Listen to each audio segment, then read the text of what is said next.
Good morning, everyone. Thank you for joining us. We will get started in just a minute, but while you're coming in, please let us know where you're coming from, what your role is, and what area, school district, or community organization that you might be joining us from. And then we'll just get started in a moment. And if you're just entering in the room, let us know where you're coming from in the chat, and then we'll get started. So I will go ahead. My name is Melissa Turnpaw. For those of you who don't know me, I'm sure you've seen my name through a dozen of emails about different programmings that we're offering. But my title is the ARPHCY project manager. I'm sorry, project coordinator. And so we are here today to talk about Camp Fowler and this year's 2025 Build Your Best School Year Summer Camp. We're super excited to be hosting this camp for the second year in a row in person. For many of you, you may have been with us from the very beginning where we started this virtually for 2 years over Zoom. But we have been very fortunate enough to have this take place now in person, last year being at Susquehanna University, where the students got the opportunity to kind of get some college exposure, staying in dorms, learning from some professors on that campus. And this year we get to move to an actual camp setting, which I am personally super excited about. Being a previous camper myself and camp counselor, I think there's so much value in that programming. So we're going to get started. Today's webinar is being recorded. If you're able to have your camera on, we would love to have you just build this community. We are going to have time for questions at the end. So if you want to hold on to them towards the end or even just drop them in the chat, that's totally fine. But I'm going to go ahead and get started. So our 2025 Build Your Best School Year Summer Camp is going to be taking place Monday, July 28th to August 1st in Orefield, Pennsylvania. So as many of you know, this camp is for Pennsylvania McKinney-Vento eligible students. And they're going to be having to be entering 6th to 8th grade in fall of 2025.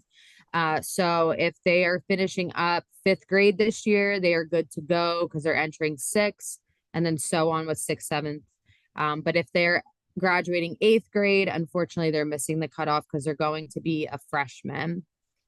This camp has no cost. Once again, each year we haven't had a cost associated with camp. I really want this to be an opportunity for campers to just come and just get that exposure and have fun.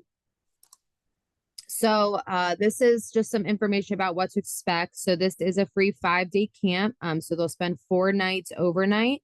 They'll show up about Monday late morning and then they'll leave early Friday afternoon. This is for up to 50 students in middle school. So we will have registration talked about a little bit more in this webinar about what that whole process looks like. But we really want to hit that goal of 50 students. Last year, we hit around 40 and just give them the opportunity to experience camp life and then be able to just make some new friends. So we will have a bunch of different activities taking place. Since this is in partnership with the Pennsylvania Department of Education, we really try to also hone in on some academic skills during their time at camp. So yes, we love for camp to be full of exercise and games and swimming and hiking and all different things like that. But we also try to incorporate some of that learning aspects, which we do have Mike, who is our director of Camp Fowler, who will talk about some of those different activities that they will get to participate in, where it'll be a learning component, but they'll still have fun while doing it. So they probably won't even realize they're really learning because they'll be enjoying and just having fun. But they will get opportunities to take on different challenges. There's going to be some things that they probably have never had exposure to at camp, which is why I'm also really excited about it. It gives them opportunity to get out of their comfort zone and just help them develop maybe self-esteem or more confidence in themselves while they participate in different activities. So if you had any campers attend last year, there were comfort kits and hygiene kits provided. That is still happening this year with Mike's camp and staff. So I won't read everything off of this list, but this is basically what they will receive. if they have a special pillow or a sleeping bag that they want to bring, they're more than welcome to bring that. They'll get a packing list just like they did last year. Because we do know that sometimes like that comfort kit, we hear the word comfort, something from home might be what they need is their pillow, their stuffed animal, a blanket. They're encouraged to bring that. Anything though that is provided by the camp in that comfort kit will need to stay. Last year, we did provide like sleeping bags and pillows and things like that that we allowed the kids to then bring home. But these are the camp's facility, like linens and pillows and things that they have. So they do need to stay on site. So here's just the list, camper packing list. Again, you guys can kind of read through that. But if at any point there is something that a camper might not have, you will see in like going through registration that you can contact Mike and his team and kind of have that conversation about what might need to be bought for the student if they don't have a swimsuit. So I know last year we had a few students that didn't have swimsuits, or they didn't have enough socks for the week. So we ran to like Walmart and got those things for them. We want every kid to be able to participate in every activity and not have a barrier. So just reach out to one of us. I'm happy to help. If you want to ask me and I connect you with Mike, or if you just want to reach out to Mike and his team, that's great. We just really want to be able to not have a camper feel like they can't participate in something because they're missing an item. One of the big things, though, I do want to highlight on this packing list as well is prescription medications. We do ask, and this is also in the registration process, that everything is labeled in a Ziploc bag, just so that when it's getting to the camp nurse, that they know who it belongs to, and that they can properly give and administer the correct amount of medication to the correct student. So I am going to pass this next half of the webinar off to Mike. So Mike Brady is from Camp Fowler. He's the camp director. Super excited to be partnering with him this year. And so Mike, I'll let you take it away. Yeah, thanks, Melissa. So good morning, everybody. My name is Mike Brady. I'm the camp director. I'm a former middle school teacher, so this is definitely in my wheelhouse. So I'm really looking forward to providing this experience for the kids this summer. Registration is it's a pretty simple process. It's going to open in early March, and our registration platform is Camp Doc. Like I said, it's a pretty simple process. There'll be a link provided, and you might want to. I don't know if the student is going to be the student's family is going to be registering, or if you're going to be helping with the registration. But either way works. You're just going to log in and set up an account with an email address, and then start adding the participants' information. The session that you're going to choose is session 5, Build Your Best School Year. It's specifically set aside for this week. There's going to be information about demographics, parent, guardian name, contact information, stuff like that. And then after an eligibility screening to just make sure that they are McKinney-Vento verified, they'll get an alert that they've been accepted to that week at camp. And the final step is that there'll be some prompts for additional information. There's some medical history. There are some policies that the camper will sign off on. Like we have a no cell phone policy. They can bring it to camp. We'd keep it locked in the office. They'd have access to it at any time. But we really don't want them to be distracted and be disconnected for the whole week. So this is an evolving process, but I know a big question is gonna be how do I get my camper to Camp Fowler? Like Melissa said, we start on that Monday, July 28th, like 10:30 to 11:30 is like the window we're using as our registration process. If we find that the simple way to do this is that we're gonna be issuing gas cards if anybody drives the camper here to reimburse for gas. However, if we find that there's a bunch of kids coming from a certain area, at that point we'll make a transportation plan in order to get that group of kids to camp. Campers will be leaving camp at about 1 o'clock on Friday, August 1st. And like I said, or like in the registration process, we'll identify like if the student has a plan to get to camp or if a plan needs to be arranged.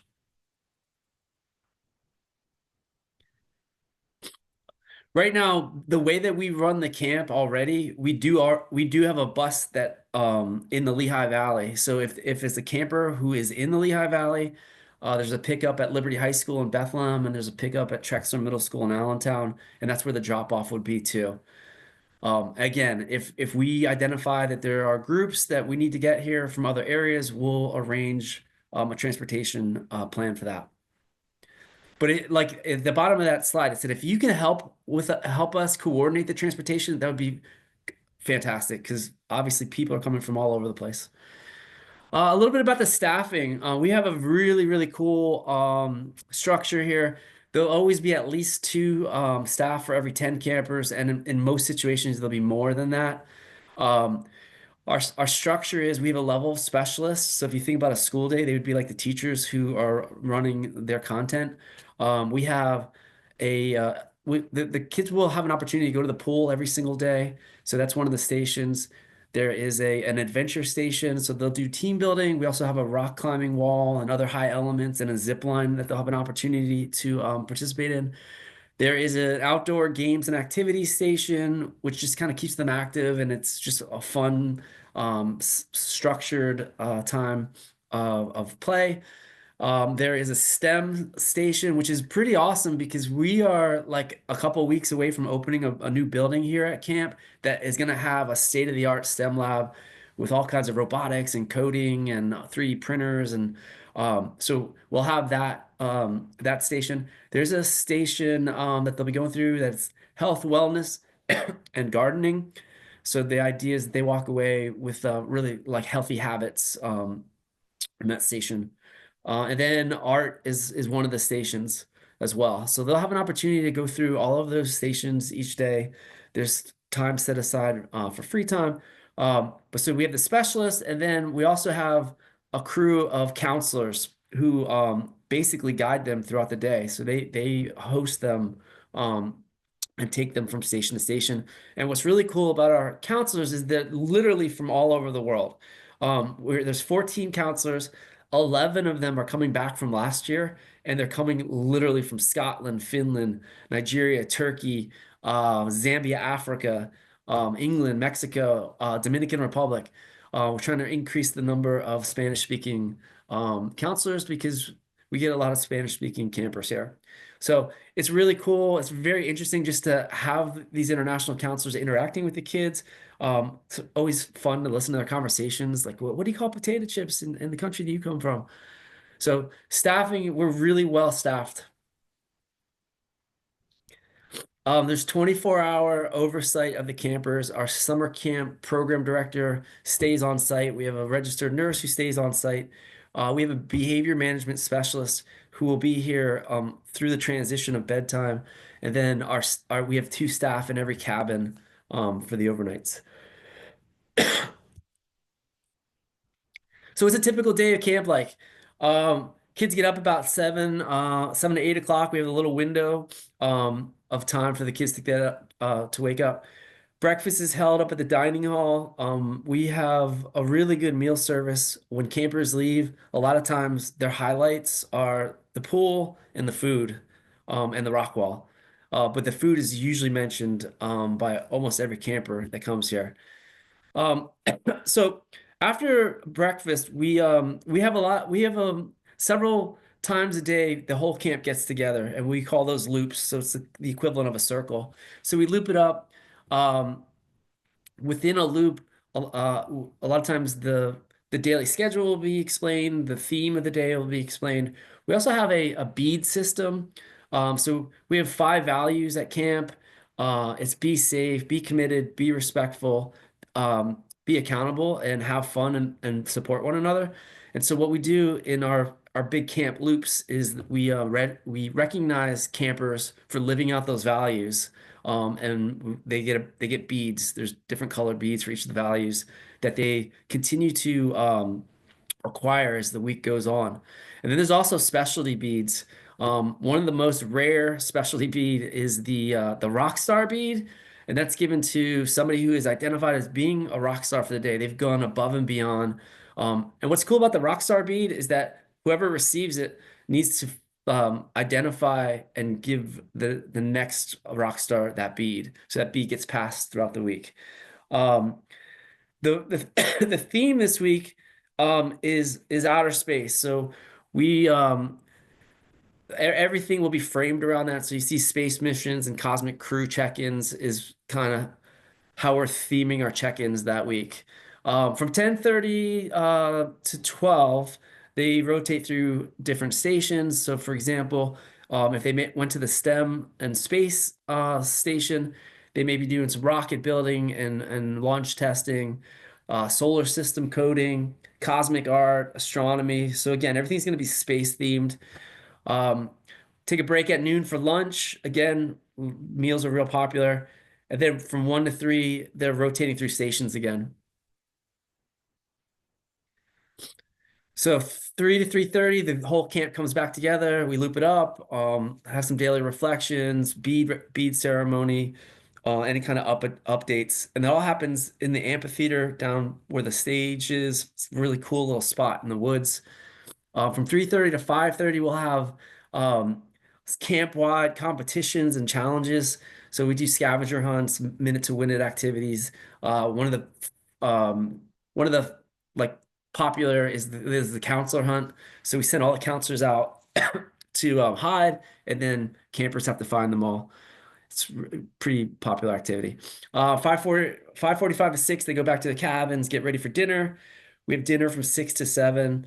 And then from 7:15 to 9, each night, we have different activities that we do. So, for example, one night is a night hike where the kids go and are led with flashlights on a hike through some of the trails here. We're going to be doing some stargazing, night swimming, and probably a movie. And then one of the most popular things is the last night we have a talent show. So we talk about it all week. Kids have opportunities to practice, and it's pretty it's a very popular night. From about 9 to 9:30, it's time to get ready for bed. Uh, and then lights out we have 10:30 on here. Typically, lights are usually out by 10 o'clock. It's a very busy day, and the kids are usually pretty tired, with the exception of the first night. The first night, with everybody in like unfamiliar surroundings, I always warn our counselors, like it's usually a little bit of a difficult night to get the kids settled, but by the second night, kids are usually like ready for bed at 10 o'clock. So some of the highlights from past campers, obviously our campfire is really big. We do a s'mores night. Kids are really excited about that. You can see in that picture to the right, we have the Jordan Creek runs through the camp. So we do a lot of activities down at the creek. Our STEM specialist in that picture, Laura, is doing a creek study, I think, in that picture.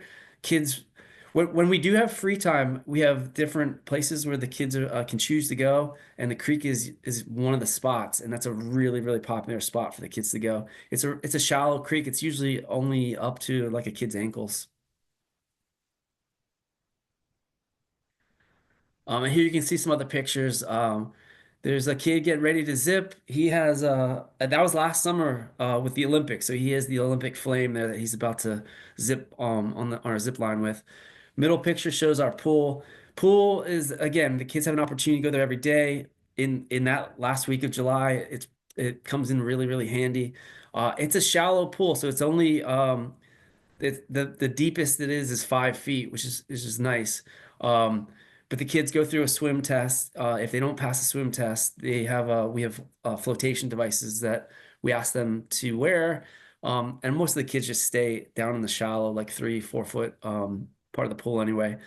And then you can see we got a climber on the climbing wall right there. So we have a 30-foot climbing wall. And again, there's some other elements that they can traverse well, while they're here. So we'll open it up for questions, and you can just fire away. Checking if there's any in the chat. Yeah. The slides from the presentation. I can send these slides out. Yes. We also, since we're recording this will be up on the web page as well.